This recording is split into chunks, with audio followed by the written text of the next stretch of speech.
What's up, guys? You know who it is. It's Midwest 2 Review here back again. So I thought we would do a video on ratchets, and not just simply ratchets, but the ratchets that I think in my opinion, that you can't live without, things you have to have if you're going to do any type of real automotive work. And what I mean by is real automotive work, where you're having to work in confined spaces or hard to reach locations, things of that nature. These are the ratchets that I feel you need to have, regardless if it's a truck or a car or a motorcycle, etc., ATV, you name it, small engines, repair, all that kind of stuff. So these are my opinions, right? So anyone who's wrenching today knows that the introduction of battery operated tools has been big, especially within the last 3 to 5 years in terms of what's available to people to do most jobs, right? So you have your standard length ratchets, you have quarter drive, you have 3/8 drive. I think there's even 1/2 inch drive models. You have standard lengths, you have long necks. The only thing you don't have at the moment is like a flex head version in a battery operated tool. No one's come out with that I know of as of yet.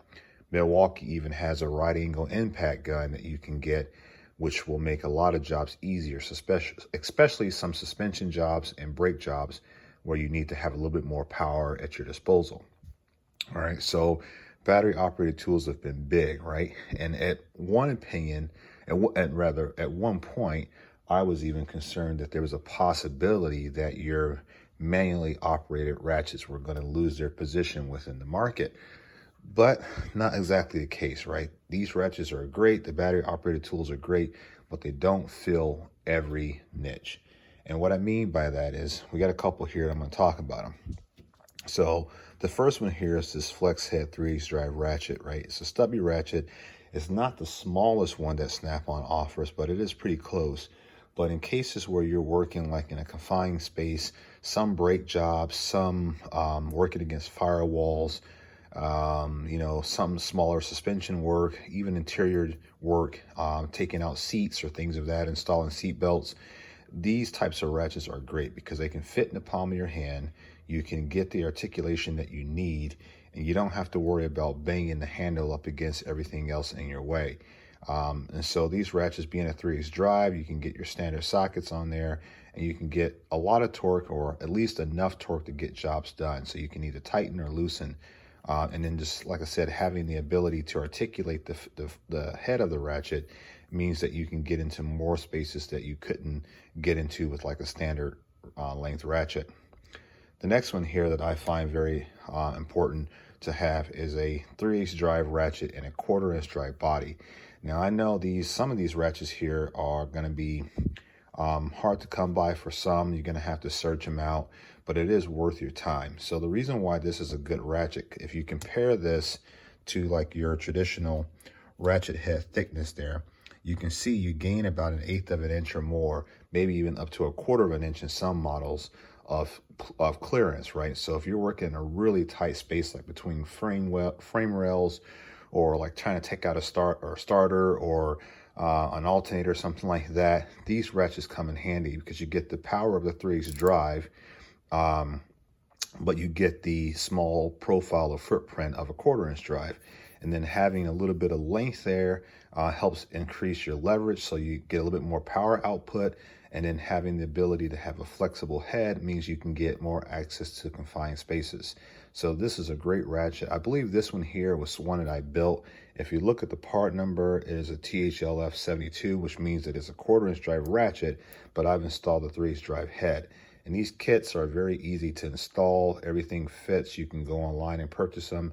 I think you can find them on eBay for fairly cheap, like less than $30. And it takes only a few minutes to go ahead and swap out the internals to make this accept a 3/8 drive anvil. The next one is your standard 1/4 inch drive ratchet. You can get by, but I would be hard pressed for any person who's wrenching on the daily not to have a 1/4 drive and not to use it. Some applications, such as aerospace and being an aviation tech, all you use is 1/4 inch drive, right? They have low torque specs on a lot of the equipment that they're working on. and very small fasteners, and so a 1/4 inch drive is the preferred drive size of a ratchet for them. But even in automotive and even some industrial settings, 1/4 inch drives are great because it allows you to get into, like, once again, confined spaces, places where you don't need to have a lot of torque, but at the same time, you need to have more flexibility than power. So 1/4 inch drive ratchets are great for that. And they're not terribly expensive. I mean, you can go on eBay and pick up one of these for maybe 30, 40 bucks, maybe a little bit more if it's newer. But if you get like the 936 or 836 version, you can get them for a little bit cheaper. The next one here is you can see here, this is a longer 1/4 inch drive with the 3/8 drive anvil. This is a mid-length or a short one, right? So, or standard length rather. So these are absolutely fantastic. Most guys would tell you this is like the go-to, probably more so than this longer one here. Reason is because it's a little bit shorter stature, so you have less opportunity to hit it up against something else. But at the same time, like I said before, you get the 3/8 drive anvil and a 1/4 inch drive body. So a little bit more power output. You get the flexible head feature, so you can get into some areas that otherwise may be inaccessible with a traditional standard ratchet. So you get that smaller footprint. And once again, it's about the size of an average man's hands. Now, I know a lot of you guys have small hands, so you make your tools look bigger. But for the guys like myself who have bigger hands, this is a perfect tool and a perfect size for your hand and ability to get in some confined spaces. So this is an absolute must-have ratchet. Once again, this is a TF72, so I believe this is the right anvil, meaning that you can purchase it like this directly from Snap-on. I can't remember exactly. I know there are certain models that come with the 3/8 drive anvil, but just get on snapon.com and go to their incorporated website page, which allows you to buy tools offline, or talk to your local Snap-on dealer and they can hook you up. If you have a 1/4 inch drive ratchet, they can hook you up with the anvil and the cover plate, and you can just do the swap yourself. The selector switch and the pawl and all of that will be the same for both 3/8 drive and 1/4 inch drive models, meaning that you won't have to change out every single component on your ratchet to get it to be this. And the last one here is this newest edition. Now, this is something that's been introduced within the last year or two, I believe it was. Snap-on came out with this guy here. Sorry, that's my shop cat. This is part number F80MP. And this one here is a 3/8 drive ratchet, but it's the articulating head one here. So you see how if you were in a tight space, you could basically get that onto a fastener, and all you have to do is go back and forth with the handle, and you can start loosening. Probably won't be to tighten so much, but you can certainly loosen things up and get things out the way.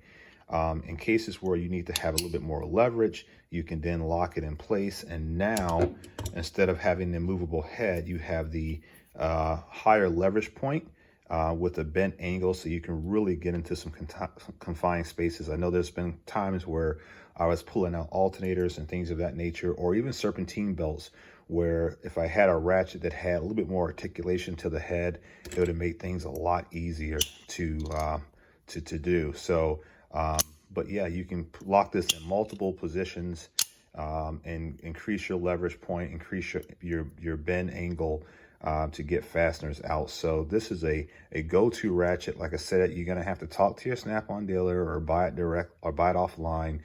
But this is one ratchet that I don't care what your skill level is. This is something that you should have in your toolbox. All of these ratchets you can find on eBay. You can find on some alternative sites. So if you don't have a Snap-on dealer, don't be worried about it. You can pick these things up on eBay, and it doesn't have to be something you run out and buy all these ratchets right now. And you can pick these ratchets up over time. It's not like it's going to kill you. You can make things work. But if you're going to build a set of tools that will last you, for the foreseeable future, without having to go and buy more to fill a gap, these would be the ratchets that I recommend. Hope you guys like this video. Make sure you subscribe to the channel. If not, make sure you click that bell. And as always, leave a comment. All right, guys. Peace.